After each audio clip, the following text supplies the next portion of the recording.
Not all these clips will be amusing. And in this clip, Anthony's talking about his life, getting fired. I mean, I always say to my kids, McInnes don't quit, we get fired. And this is he's also been fired, I believe, as many times as I have. And he's talking about his career, which is pretty interesting. He's actually written a couple books about his career because there are so many ups and downs and so many tens of millions of dollars and viral moments. The guy he's been in the newspaper a couple of times. So here he is discussing his fascinating career. I had been through a couple of firings before, and thank God the last firing I was already financially set. So right, huge. Yeah, I lost a job where I was making over $1 million a year. So that sucked, but I had already been making that and more on previous contracts. So thank God. I don't know how I would have reacted if I was doing well and then got the boot and had to, go back to construction? What was your first job after HVAC? What was the first Opie gig? That was WAAF in Boston. And what was your annual salary back then? Well, when I was doing sheet metal work, I was making $29,500 a year. Right. Yeah. And I was offered $27,000 a year to do radio. And my dumb wife said, you call them up and tell them you need to make at least what you're making now. And I'm like, do you understand this is not a job? This is a career. And that in 6 months, they said they're going to review me and bring me up to $35,000 if we're doing well. Like, you need to make what you were making now. And I go, and I just, for a second, I went, I got this. All right. Click.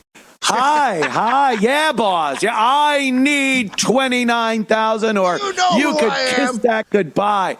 Yeah. All right. Hey, babe, guess what? They're giving me 29. She's not going to know what I'm making and what that figures taxes and it. So yeah, I lied and within 6 months was making 35,000. So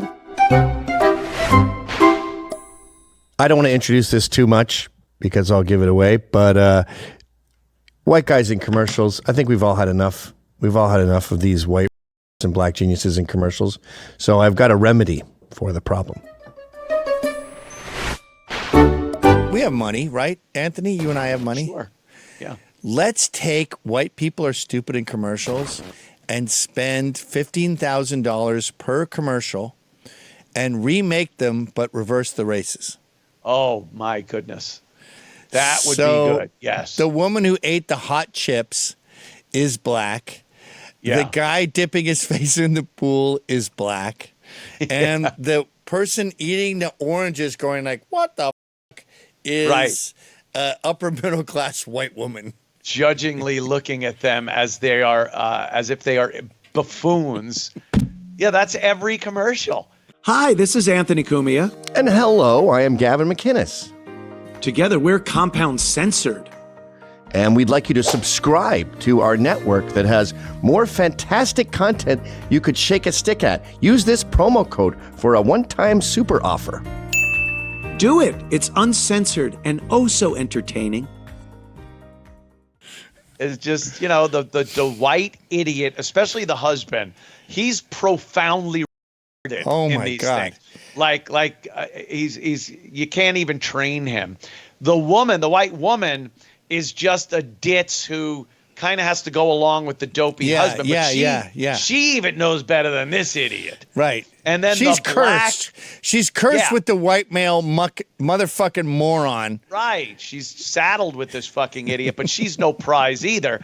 And then the wisdom of the black family across the street or the black couple next door to look at them and look at each other and go, oh boy, there goes the neighborhood. Yeah. Fucking white people. Oof. Those dumb I want to make people. every commercial in reverse and see what happens to the world. Yes. And I told you, I was in advertising. We would make these commercials, and it would be a dumb, funny commercial like some guy's being mean to some dude, and the dude's a dummy. And everyone's white in the commercial, and the dummy, the smart white guy is saying the dummy, white guy, you got to use fucking Verizon. It's great for you. And he's like, I never even tried it. So it was obvious, like, you should get Verizon. If you don't, you're dumb. Yeah. And then we would always inevitably get to the point in the pitch with the agency where they go, how are we doing for diversity? Uh-huh. And I go, like, I wrote the bit as two white guys, one's smart, one's dumb. Right. And they'd be like, well, we got to get diversity up. So then I would be like, okay, I guess it's an Asian and a Lebanese albino. Or how about saying, okay, I'll cast one of them as as a black guy. And then they go, which one? And then you go, the smart guy. The smart guy. The smart guy. I want to keep my job. Yeah, I don't want to get fired. The smart guy. That's how it works. So as I said earlier, Anthony and I disagree on a lot of things. It's surprising we're friends. It's like Romeo and Juliet, but a romantic friendship story. And like, for example, snot makes him sick. The whole idea of hearing someone blow their nose or going makes him crazy. I don't care. But he doesn't want to hear secrets. And I cannot tell you how much I enjoy secrets. In fact, my wife and I have had fights where she'll go out on a girls' night, and this might even already be in the clip, and she doesn't bring shit, like, I'll be, got any gossip? And she'll go, well, not really. And I'm like, what's your use? Like, why are you here if you go out on a girls' night and you come back with nothing for me? Nothing. I just got mad just telling that story. Like one time, she goes, oh my God, you know that woman who lived down the street from what's her name? She has an OnlyFans. And I'm like, what the fuck? A mom in our neighborhood in the suburbs has an OnlyFans? What a dumb whore. And then I keep prying because it doesn't really make sense. And then I hear that some Asian dude is getting divorced because he had an affair with her. And that it started because he saw a picture of her naked, like in lingerie. And I go, oh, so how did he see the picture? And she goes, well, that's why I thought she has an OnlyFans. But you don't know that she has an OnlyFans. And she's like, no, but how else would he see it? How else would he see it, honey? You call that gossip? You haven't done any research. None of this has been fact-checked. Fight ensued. The butt dial. I think there are two types of people when they answer their phone and realize somebody had butt dialed them. People that hang up and people that listen to every single word. I know who I am. I have to hang up. Really? I cannot. I'm so petrified that I'm going to hear something terrible about me that I need to just get the fuck off of there and not listen. Or something horrible about them. Or just something that I don't want to know. You, on the other hand, opposite. I assume I am just are going to listen until... Shut up! Yeah. I got in Scotland when you ask someone how they're doing, one of the responses that means I'm in good health is nosy as ever. Oh, nosy as ever. Yeah, like I'm still into gossip. Right. I'm still living. I'm in your shit. I'm out still there. Thriving. Yeah, if my wife's having an affair, like I want to know the details. So there's going to be a divorce. It's going to come up in court. I want the advantage with custody and everything. Knowledge is power. I want to know everything. I don't know. It's one of those things I don't really like. I don't want to hear about it. You know, you get butt dialed. It's one of your buddies, and he's in a car with another one of your buddies, and they're talking back and forth. No, I'm losing my mind. I cannot listen to that. I have to. First, I'd yell, going, yo, trying to like let them know that I'm on, and then I just have to hang up because I can't take that. No. At the very least, you'll get some fodder to make fun of them with.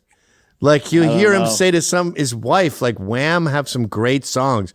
You know, if you didn't know that it was George Michael and that other guy, that Wake Me Up Before You Go, like that gets me out of bed. That gets me going. And then the next time you see him, you just put that on. And you're like, make me up. This is a good jam. It's got some real. What if you heard like, God, the way you sucked my last night, and it's your two buddies? You know? Yeah, I want that. I want that. You want to know knowledge. that? You want to know that? Yes. How's it going? Suck Hey, each other's fags. dicks lately? I'm often called a racist, a sexist, a homophobe, an Islamophobe. I don't think I'm racist. The other stuff is pretty darn true, especially Islamophobe. And I think I should get a pass because of 9/11. Like, if someone there's an older Jewish person who hates Germans and doesn't want to hear about anything related to Germany, okay, you get a pass, fine. I should get a pass. But unfortunately, Islamophobia has faded since 9/11, and here Anthony and I lament the loss of that particular phobia. Remember, I think it was what was it now? San Bernardino. After that shooting, Aziz Ansari wrote this solipsistic soliloquy for the New York Times. And the picture in the article was like this cast shadow. It was all black and white. And it was done with charcoal. And it was all about how his parents feel unsafe going to their mosque out of fear of backlash after all these innocent people were murdered by Muslims. So Muslims murder, they commit a mass murder. And the takeaway from the left is this could lead to violence towards Muslims. Yeah, that's their takeaway. I wish. Can you believe that? Yes, it is going to. That's right. I liked the old days because, boy, even 2001, very shortly after 9/11, there were some Muslims, Arabs, but also Sikhs, Indians who, you know, you had a fucking, if you were walking down the street after 9/11 and a napkin was blowing in the wind and landed on your head, people would just start beating, you fucking rag-headed, towel-head, sand nigga. They would beat the shit out of you. That's how tolerant people were right after 9/11. But so, you know, yeah, there were people saying, you know, we don't want people to take it out on Islam. But that wasn't a lot of people saying that. And most people were just like, maybe Muslims should be on the DL for a little while. Yeah. Like, don't stand up and say, hey, our people are suffering or we are against violence again. Maybe you ought to put your head in the sand and shut the fuck up for a little while. Because there were a few of these motherfuckers that started selling. There were tables on the street and they were selling photographs of the World Trade Center on fire. And it's like, yeah, my friend, dude, the white people. These things lasted for an afternoon, for one afternoon of one day in New York City. These guys were getting beaten with the tables. It was just something that no one was able to get behind, and no one cared that it was a Muslim or a Sikh or anyone else with a fucking dish rag on their head that was being destroyed after 9/11. How fucking naive are you to think that that would fly? Like, what planet are you on? A common theme with this show has been the concept of seething. In fact, we had a T-shirt made. I didn't make it. A fan made it. Oh, sorry. A baby monster of Archie Bunker in a cop uniform. And it said, just seethe. It was a cool shirt, but it was fucking 2XL or something. And here I am introducing the concept to Anthony. Boom. What people do and the boredom of life and reading people's emails. This is good. Overhearing things. He hates overhearing. Like if somebody butt dials him, he'll have to hang up immediately because he doesn't want to hear anything. You're like, no, I do. And you're like, no, I do want to hear. And then you go into Scottish, nosy as ever. So there's probably a minefield of possible cannibalization if you delve into it. But yeah, the differences of overhearing things, general thing. So as I said earlier, Anthony and I disagree on a lot of things. It's surprising we're friends. It's like Romeo and Juliet, but a romantic friendship story. And like, for example, snot makes him sick. The whole idea of hearing someone blow their nose or going makes him crazy. I don't care. But he he doesn't want to hear secrets. And I cannot tell you how much I enjoy secrets. In fact, my wife and I have had fights where she'll go out on a girls' night, and this might even already be in the clip, and she doesn't bring shit, like I'll be, got any gossip? And she'll go, well, not really. And I'm like, what's your use? Like, why are you here if you go out on a girls' night and you come back with nothing for me? Nothing. I just got mad just telling that story. Like one time, she goes, oh my God, you know that woman who lived down the street from what's her name? She has an OnlyFans. And I'm like, what the fuck? A mom in our neighborhood in the suburbs has an OnlyFans? What a dumb whore. And then I keep prying because it doesn't really make sense. And then I hear that some Asian dude is getting divorced because he had an affair with her, and that it started because he saw a picture of her naked, like in lingerie, and I go, oh, so how did he see the picture? And she goes, well, that's why I thought she has an OnlyFans, but you don't know that she has an OnlyFans. And she's like, no, but how else would he see it? How else would he see it, honey? You call that gossip? You haven't done any research. None of this has been fact checked. Fight ensued. We were talking about this way back, like when Compound just started. I remember I kept screaming, just seethe. And someone even made a t-shirt, and it was Archie Bunker at the cop, and it said, just seethe. And we're like, just seethe. I get that you're mad. Sometimes I get mad too. If I get pulled over for going 10 over the speed limit, I'm fucking pissed. But I'm not winning. So I seethe. And I vow to try to get out of it and maybe, I don't know, ruin his day somehow, somewhere down the line with paperwork. When they don't know me for the Opie and Anthony show back in the day, anyway. Oh, I would seethe. Oh, what? How do you not know me? No, you get pulled over. It sucks. You got caught doing something you weren't supposed to be doing. That sucks in and of itself. No one likes getting caught. No. And then right there at the door, there is some type of consequence. You're going to get a ticket, or you're not, or you're going to get something worse, or still something a little better, depending on the guy. So there's that. And then, like I said before, you got to take care of it in court if it's a ticket or something. So it sucks. It's never a good experience unless it's one of your asshole buddy cops pulling you over to goof on you. That's hilarious.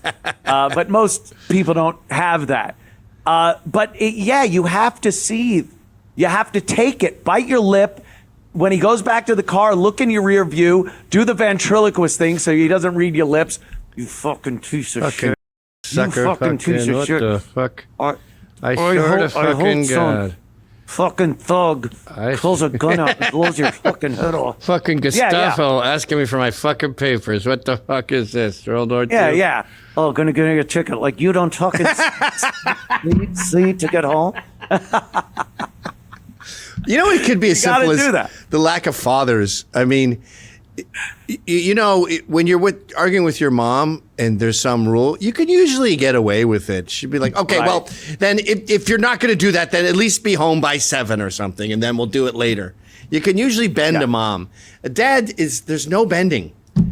You can turn your back and walk away from your mom. Oh, yeah. You ain't fucking doing that with a dad. Those are the biggest thing. That's the biggest thing right there. You could just go, yeah, right, turn around and walk away from your mom. And she'll go, oh, I don't know what I'm going to do with that boy. A dad? Get the fuck back here. You turning your back on me? So there's a very, very big difference there between the discipline of mom and discipline of a dad. And after you do that once, you go, okay, mental note. Never doing that again. Right. Never fucking do that again. And what do you do after that? You just seethe. So he's like, I told you that you're not, you think you could you own everything in this house? I own everything in this house. And then you're the teenager like. And you got to stand there looking at him going, you fucking drunk piece of shit. You're a drunken fucking maniac. Why don't you take some responsibility for your own life? And I wouldn't have had to take my bike if you weren't too drunk to fucking drive, and then it wouldn't have got stolen. Did you ever think of that? You know, mom is fucking the neighbor. Non is fucking the nather. Non is fucking the nather? Who's Non? Why would I care what Non gets up to? So yeah, a common theme in America is black failure, white guilt, and not only do they trivialize any kind of black failure, but they take any black accomplishment and blow it up like a hot air balloon and sail it over the media like Hidden Figures. This bunch of black women were math janitors and they would just clean up boring equations all day. That has become, they are responsible for space flight. They put a man on the moon. There's a movie out now called 6888, where unlike the Hidden Figures math janitors, these women were mail janitors. They just sorted the mail. But that saved our boys and killed Hitler because they got their mail and then that helped their morale and then they were able to fight well. And that's why we won World War II. It was the janitors in the mail room. Okay. And another example of that, of course, is the Tuskegee Airmen, who were black pilots, which, yes, and it's like the Buffalo Soldier shit. Or even, like, I'm impressed by the code talkers, the Navajos, but we really do get a disproportionate number of people of color's accomplishments in war. And it's a normal amount, okay, guys? It's a normal amount.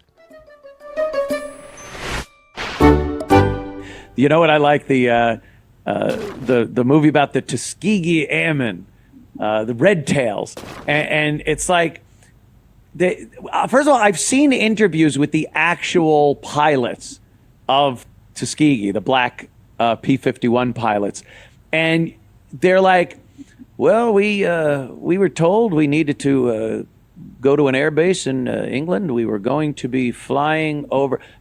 This might as well have been any soldier, right? Any airman. They're too old for the woke shit.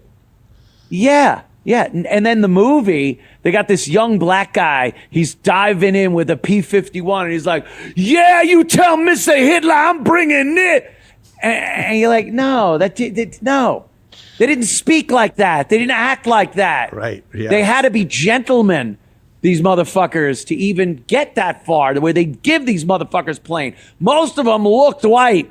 They were so fucking mocha half and half shit. They weren't taking no big afro wearing jungle bunny type fucking black dude in those planes. And they were professional and knew their jobs and whatever it was. But the way they wanted them portrayed in that movie, Red Tails, is like now. You take from now and put him in a fucking plane, and that's what you're getting. Well, I bet they also add boss hog redneck, where like of black guy course drops a quarter and he goes to pick it up, and then there's a big boot that's like, what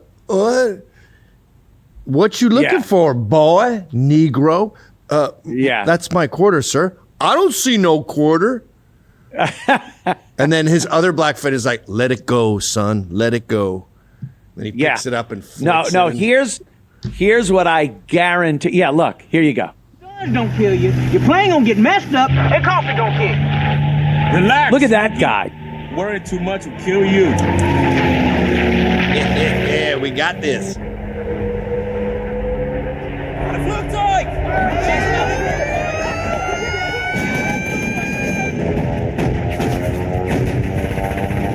Yeah, buck, nickel. The planes shot sideways, which was very difficult. Yes, they All right, that was fun. Okay, Have come fun. on, time to go home. One more. Yeah, I'm hit, man. I bet one of these jigs get hit. No, guaranteed. I know there has to be the scene, because P-51s were escorts for the bombers when they would go into bomb Germany and come back. They would follow them so the German planes couldn't shoot the bombers, or had a hard time shooting the bombers down. So I guarantee you there's a scene where there's this redneck B-17 bomber pilot or a crewman on the B-17, and he just hates these fucking nigs. He hates them. Yeah. Really? Well, I don't want my plane protected by no goddamn nugget. That's what it would be. Yeah. And then they end up saving his life. And they're like, what you got to, the other whiter guy's probably a Jew from Manhattan. Right, right. Like, well, what do you have to say now?